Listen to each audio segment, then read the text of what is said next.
श्री राम जी में ही सब कुछ रामायण आकर के, जैसे लिखा ऋचो यजुंषि सामानी तथैवाथर्वणानि च ऋग्वेद यजुर्वेद सामवेद अथर्ववेद सर्वमष्टाक्षरान्तस्थं यच्चान्यद विवाङ्मयम्, सारा का सारा वाङ्मय संस्कृत वाङ्मय अष्टाक्षरांतर अष्टाक्षर मंत्र के अंदर है। अष्टाक्षरस्तु प्रणवे, अष्टाक्षर मंत्र प्रणव में है, ओंकार में है। अकार्य प्रणव स्थितः, और आकार में ही प्रणव बैठा हुआ है। और अग्नि बीज पूर्वक आकार जब रहेगा, अग्नि बीज है रंग र, और उसमें आकार जोड़ दिया तो सारा ऋग यजु साम अथर्व ओंकार अष्टाक्षर सारे मंत्र आ गए, षडक्षर सब आ गया, द्वादशाक्षर सब आ गया अपने आप। तो रा और अ दोनों मिल गया तो रा बना, और माँ जहां आया तो इंदिरा लोक माता माँ, क्षीरोद तनया रमा, माँ है जिसकी ऐसा माँ, रमा है भगवती हैं लक्ष्मी जिनकी, सीता जी जिनकी, ऐसे कौन? तो राम जी। तो राम मकारार्थो जीव, माँ का मतलब जीव है।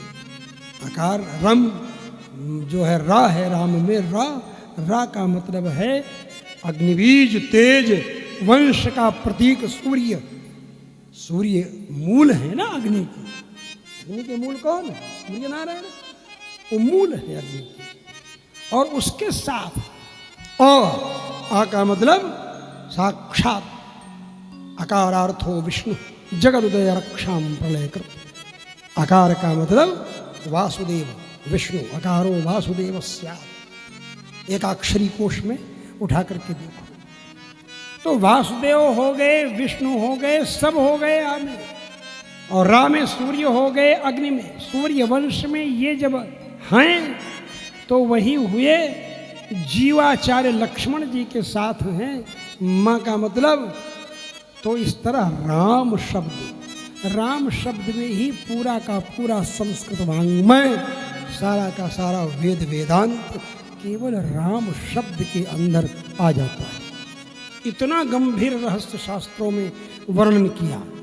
अब तुम पक्षपात करो और दूसरे के भगत हो और राम जी का वैभव न वर्णन कर पाओ, वो बात दूसरी है। ऐसे लोग जो हैं उनको ज्ञान पिशाच बनना पड़ता है। जो ज्ञान पिशाच मतलब जो शास्त्र की बातों में भी अपना एजेंडा चलाने का प्रयास करें, अपने एजेंडे के अनुसार शास्त्र को व्याख्यायित करने लग जाएं।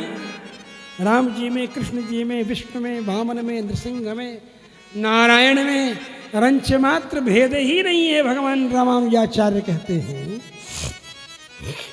अपने श्री भाष्य अनुसंधान करते हैं। अखिल भुवन जन श्रीनिवास कहते। श्री संप्रदाय जब मेरा है तो श्री जी जिनके अंदर निवास करेंगी वही श्रीनिवास होंगे ना। इसलिए दुल्हन ले गए लक्ष्य निवासा, गोस्वामी जी रमा निवासा कहते हैं, श्रीनिवासा। ये अनुभव करते हैं बड़े ढंग से। भाई हमारे ठाकुर जी जो हैं राम जी, इनकी भक्ति जो न करे, समझ लो कि वो परख करके भी, सब कुछ देख करके भी, जांच करके भी नहीं समझ पा रहा है। बहुत ही बड़ा मूर्ख है। मतलब अन्य समस्त अवतारों को तो हम भगवान के यहाँ कोई फर्क मानते ही नहीं है, लेकिन हमारे राम जी का काम ऐसा है कि सब लोगों को साथ ही लेकर के जाते हैं, धोखेधड़ी नहीं करते हैं कि सबको छोड़ छाड़ करके चले जाए। गो प्रतार घाट से जितने अयोध्यावासी हैं, यहाँ तक कि कीट पतंग तक, ना ओंकार षट्कार देते हैं ना महर्षि वाल्मीकि, जहाँ वर्णन किया गया है। सब मूर्तिमान होकर के, चारों वेद मूर्तिमान होकर के जा रहे हैं, सब जा रहे हैं। सर्व मौन में वासी, सब मौन है। अग्निहोत्र की अग्नि जा रही है, साक्षात त्रेताग्नि के रूप में चारों भाई, उनके आगे चारों वेद मूर्तिमान रूप धारण करके, सब कितना विस्तार से वर्णन किया गया है शास्त्र।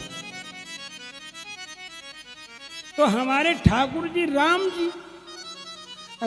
जी जो हैं, उनका भजन करने वाला और उसको कैसे आखिर मुक्ति नहीं मिलेगी। इसीलिए राम नाम कहा जे जमुहाई, क्या कहते हैं गोस्वामी जी, जमुहाइयों में हाय राम राम जम्हाई लेते हुए भी अगर राम राम कह दिए तो तिन्हीं न पाप पुंज समूहाय। और अंत में अगर राम कह दिए, शंकर जी यही तो कह देते हैं, कनवा में जा करके टप से वो मानसिक उच्चारण हो जाता है सुनते ही किसी को भी। इसीलिए काशी मुक्ति हेतु उपदेश महामंत्र सोई जपत महेश, महामंत्र है,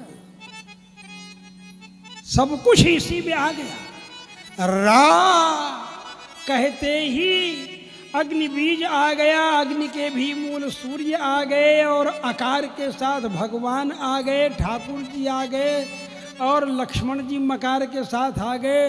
लक्ष्मण जी को छोड़ करके तो जा नहीं सकते हैं राम जी। विश्वामित्र जी तो आए वाल्मीकि रामायण में, तो अनुज समेत देव रघुनाथा नहीं कहा है उन्होंने तो कहा है राम जी को मांगने आए हैं, अनुज समेत कहा है वाल्मीकि रामायण। लेकिन गोस्वामी जी को मालूम है कि राम जी लक्ष्मण जी के बिना जाएंगे, सीधी सी बात, नहीं जाएंगे, मकारार्थ है ना सीधे सीधे। तो सब कुछ तो हो गया, आ उ मा ये तीनों मिल गया। आ में राम जी हो गए, ऊ में सीता जी हो गई, माँ में लक्ष्मण जी हो गए। बोलो भाई ब्रह्म जी वो बीच माया जैसी, तो मायाम तो प्रकृतिम विद्यात मायनम तो महेश्वर।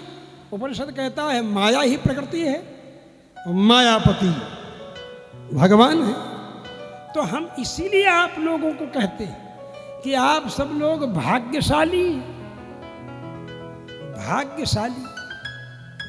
यहाँ तो हम आप लोगों को राम जी कितने रस से परिपूर्ण थे,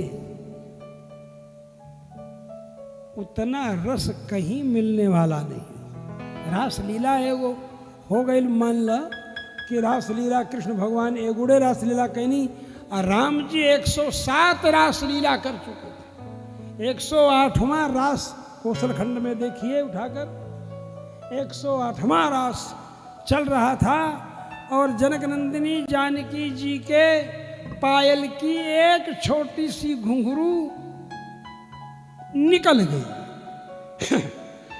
नृत्य करते।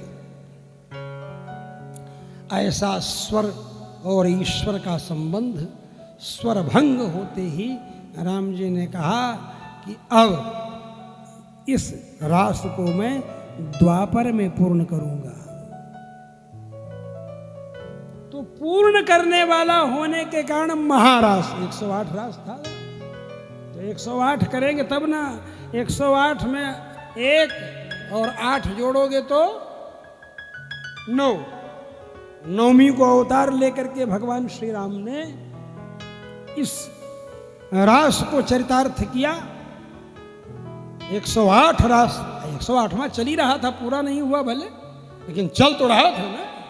बोलो भाई, तो द्वापर में जब किया तो परिपूर्ण हो गया। इसलिए जहां जाओगे वहीं राम जी का वैभव मिलेगा।